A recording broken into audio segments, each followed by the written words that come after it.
Wild bout Fabi cool. Yes, he's crazy like a mule, but wild bout Fabi cool. A lot of people been dropping into my inbox asking me that question. It's about time we covered the second greatest player in the world right now. He's playing at Tata Steel in the Netherlands. His opponent here playing d5 on move 1. Jorden van Foreest, a Dutchman himself. He's on home turf. One of the best looking men in chess and recently voted most likely to start a boy band with Arian Tari and probably Hikaru Nakamura fronting it. What a trio they'd make. We now see Fabi go knight f3, e6. This is of course classical time control chess over the board. It's round 2 and after bishop f4, are we going to see it? Oh yes we are. Whoops, I went too fast. We get the London system on the board. One of the most alpha chess openings you can ever play in the history of the universe. What do we see in response? Bishop d6. I completely ruined it. Spoiler alert.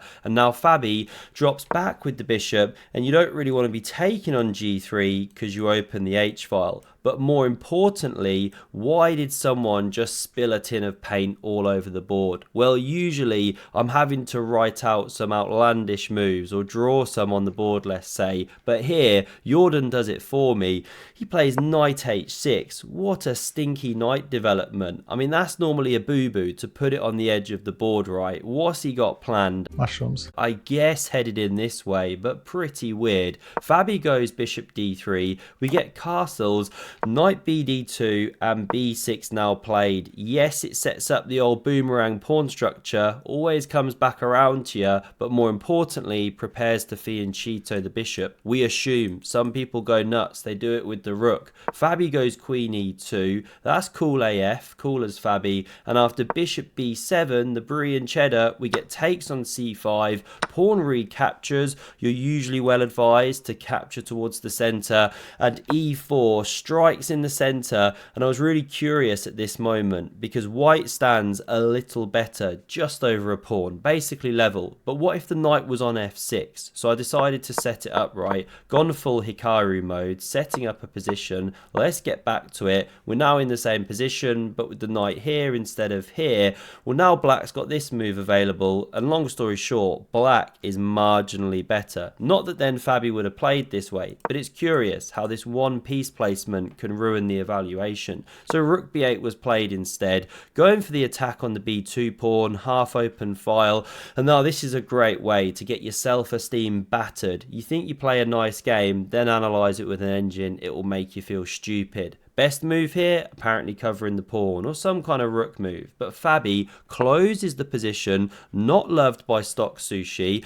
I guess to do with the fact that you take the pressure off the center once the bishop drops. And these ones, like a phalanx of soldiers, do take a lot of squares away here. Jorden now gets a nice initiative after castles. The knife hits f5 now, does some damage there. We get bishop f4. You could have also taken, but Fabi keeps pieces on the board. Great policy, by the way, so often favours the stronger player. Keep those pieces on, hold the tension. We now get the explosive c4, kicks back this bishop here, and bishop a6 played. Looks weird to stare at your own pawn, but okay, opens the rook to attack, and who knows if one day this one springs to life, right? Especially if you get to push d4. So Fabi covers his backwards pawn there, weak it was, and now a great move here by Jorden really takes aback some of the spectators. We get d4 on the board. I mean, d4 move, it just wouldn't even cross my mind. Everything is very clear to me about this game. I block and report. Great break, and it really puts a difficult question to white. You know, if you start capturing all this stuff and you do this kind of thing, the knight is galloping in, all the black pieces now flowing, looks horrible. Taking not good, but then again, d3's on the way, also looks terminal. What do? Well, you have to find this response. Just kind of close your eyes, right? Grimace, pick up the piece and take the pawn and pray for the best. Now that's what you or I would do. Of course, Fabi has calculated what an absolute demon he is. But this is scary because you walk into a pin, of course, and after queen d5, it's crunch time. You've got to find a response. Well, b3 is the one. But again, it looks scary for white. You know, you're about to get your pawn structure mangled. Plus, after takes here, played, best move, these knights are now galloping into the position very fast. This one no longer a donkey. It's about to become a real boy. So what does Fabi do? First hits that queen. No time to Botez Gambit, so Jorden saves it. What a grandmaster. And now Fabi takes that one off. Critical move, gains a critical tempo also, stops it hitting this monster central square, and clears a square for the queen to slide over to. 2 pawns are now hit. So this knight is chopped.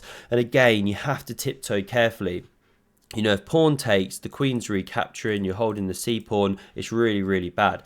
So, of course, Fabi instead, he takes the pawn on c3 using tactics, and I love the etiquette here. He leans forward and whispers to Jorden, barely audible, Zwischenzug, Jorden.